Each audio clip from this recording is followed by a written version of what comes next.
Welcome, visitor, to Thermopylae. My name is Leonidas. I am a king of Sparta. But do not think me some idle aristocrat softened by luxury. When Spartans go to war, I stand alongside them shield to shield. And my spear tastes the same blood as those of my men. Thermopylae stirs many feelings in my heart. Rage at the Persians' arrogance. Regret that I could not do more. But mostly, I feel proud.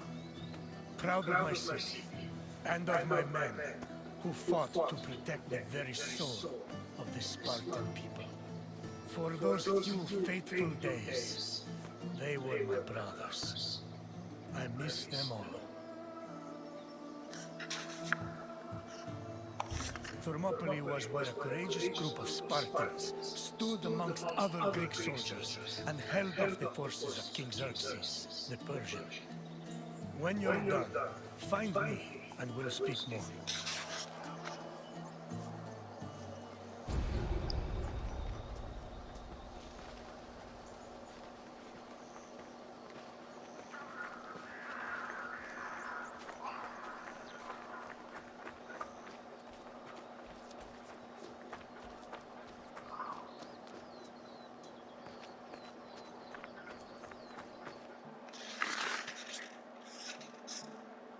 The Persian king Darius's cries of rage echoed for years after his humiliating defeat at Marathon.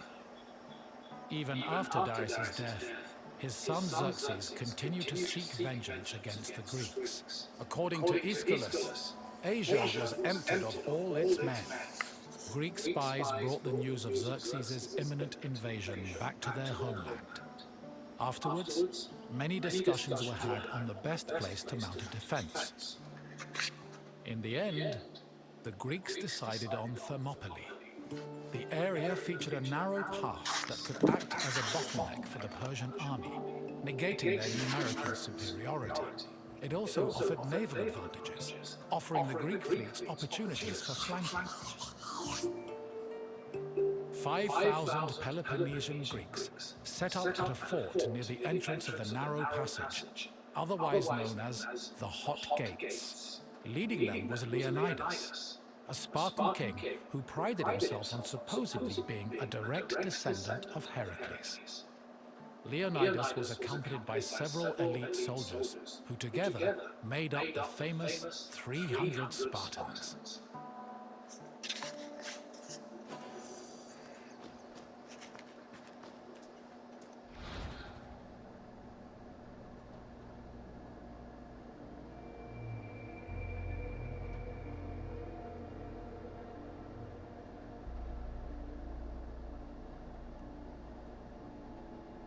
The Persian king Darius's cries of rage.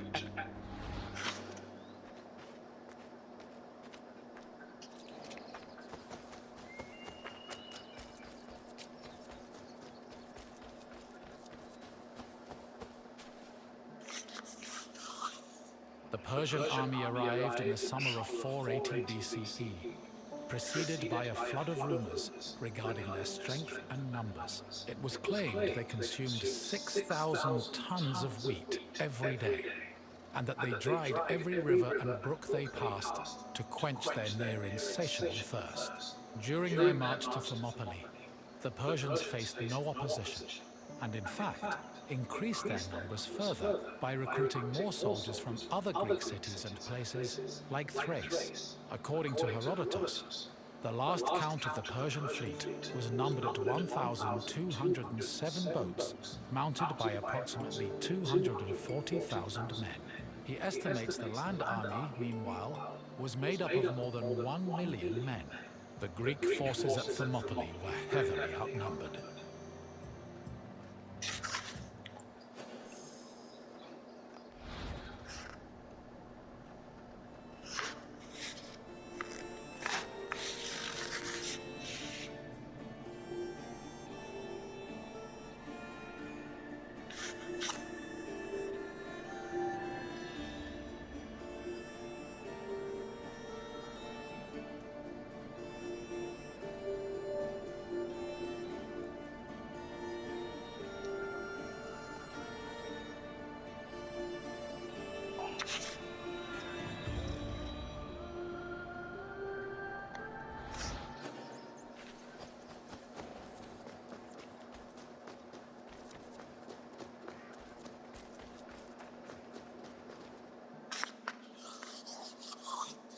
Xerxes believed that at the sight of his massive army, the Greeks at Thermopylae would flee in terror. Instead, they deliberated. The majority of the Peloponnesians wanted to engage the Persians on the Isthmus of Corinth. Leonidas, meanwhile, believed it was wiser to stay put in Thermopylae. While the Greek forces debated, a Persian horseman was sent to spy on the enemy. He returned to Xerxes with surprising news. Not only were the Greeks not fleeing, but the Spartans guarding the fort were exercising and combing their hair. A far cry from the fearful soldiers Xerxes expected. To increase the pressure on the Greeks, Xerxes waited 4 more days, then attacked on the 5th. The Persians faced heavy resistance and suffered many losses, and Herodotus says Xerxes leaped 3 times from his chair, seized with fear for his army. The following day proved to be just as difficult for the Persian forces, and the Greeks continued to stand their ground.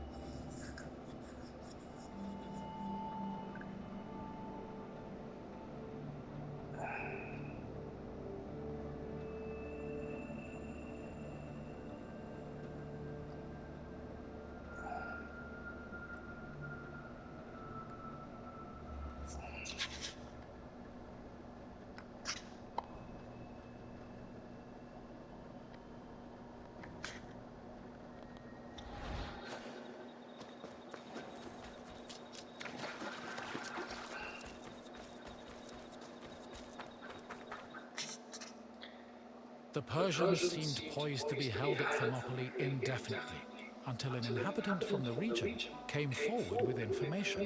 He told the Persians of another route, which could take them around Thermopylae.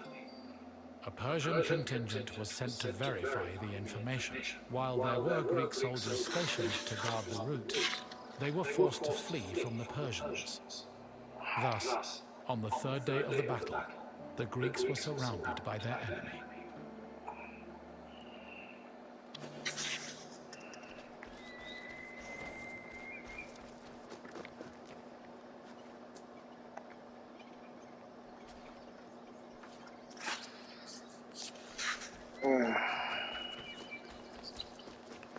I missed it. Let me see. The Persians seemed poised to be...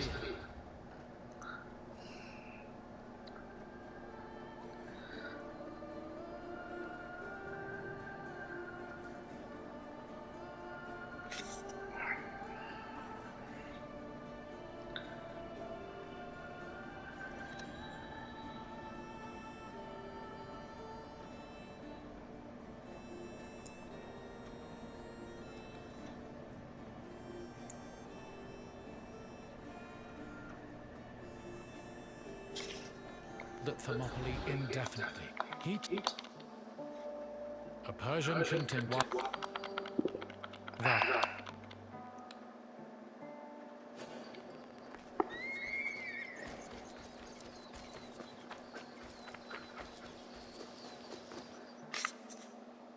With the Persians both in front of and behind them, the Greek forces at Thermopylae realized they had 2 choices: flee to live another day, or stand and fight till their last breath. Most of the Greeks chose the former option, but some stayed, including Leonidas and his 300 Spartans. For the Spartans, dying a glorious death was one of the highest honors they could achieve. The few members of Leonidas' Spartans who did not participate in the last stand at Thermopylae felt that they had missed an opportunity for honor and either committed suicide or continued living under the mockery and disgust of their fellow citizens. The Spartans' last stand was not only for glory, though. Had they not held off the Persians, the Greeks' retreating forces would probably have been cut down by enemy horsemen.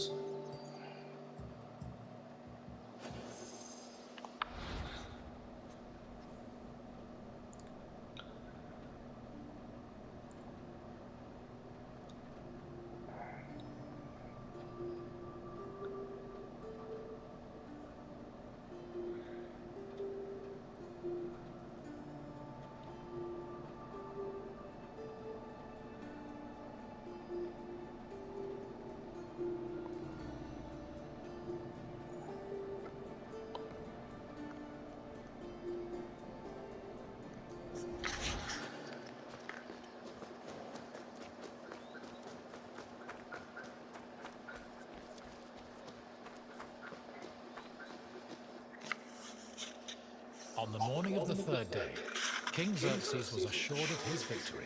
However, that victory did not come easy. King Leonidas himself fell in battle, and a furious fight broke out around his body. The Spartans fought to the last man, and when they had all been slain, Leonidas's body was brought before Xerxes. According to Herodotus, Persians usually honored the most courageous warriors, even if they were enemies. However, Xerxes was so consumed by rage at the Spartans' resistance that instead he cut off Leonidas's head and ordered it impaled on a stake.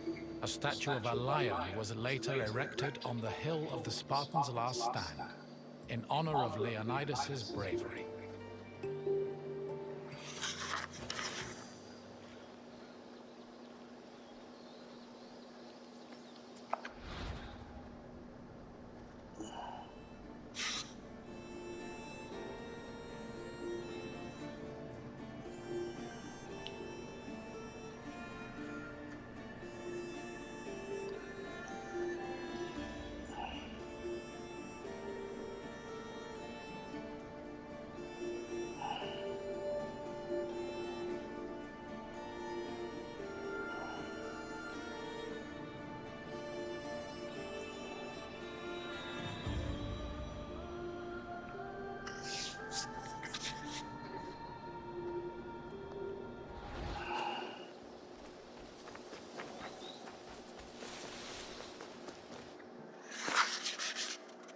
Though they were victorious, the Battle of Thermopylae shook the morale of the Persian army. They had lost thousands of men, while Greek casualties only numbered in the hundreds. And due to the sacrifice of the Spartans, the rest of the Greek army had been able to successfully retreat and regroup. As a result, even as Xerxes set up camp at the foot of Athens' Acropolis, ready to get revenge for his father's humiliating defeat at Marathon, the Persians were more anxious than confident. They were more aware than ever that the Greeks did not fear them and were ready to die defending their land.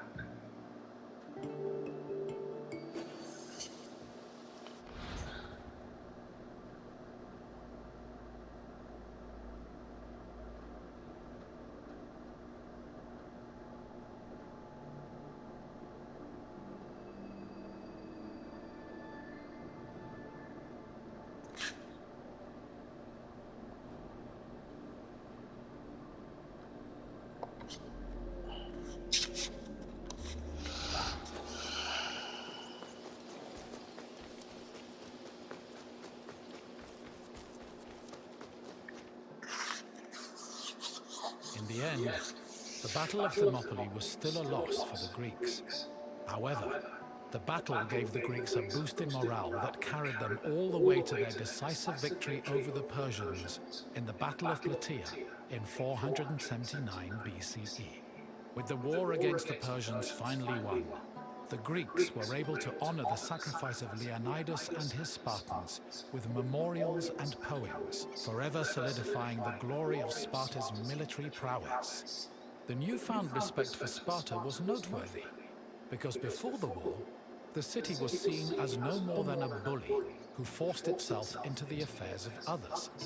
Thermopylae changed opinions of Sparta for the better, and gave them a legitimate claim to be one of Greece's most powerful and influential cities.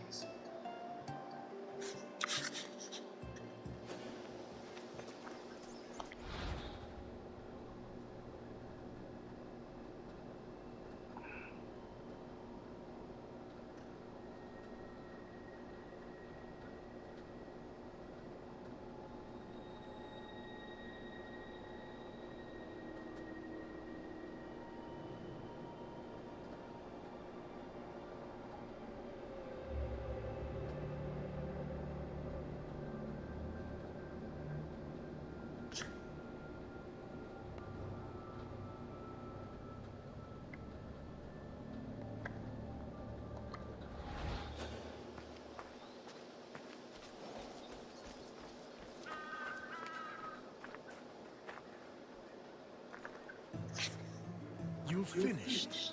I hope you understand the magnitude of the sacrifices made at Thermopylae. Without them, the Greek people would have surely ended as a footnote in Persian history. Is there something else you'd like to do?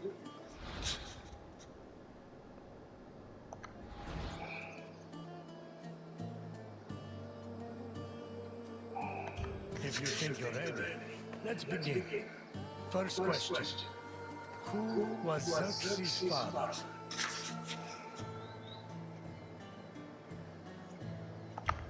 Yes. One of the main reasons Xerxes invaded Greece was to get revenge for Darius' defeat at the Battle of Marathon. Another question for you. Which battle is seen as the final victory against Xerxes' Persian forces?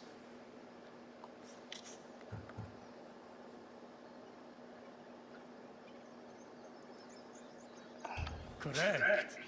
The Battle of Plataea helped put an end to Xerxes' invasion. One last question. How many Spartans fought at the Battle of Thermopylae?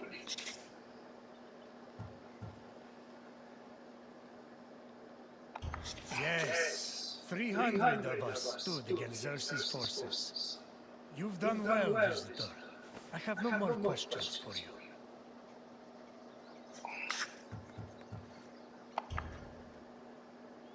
Farewell, visitor.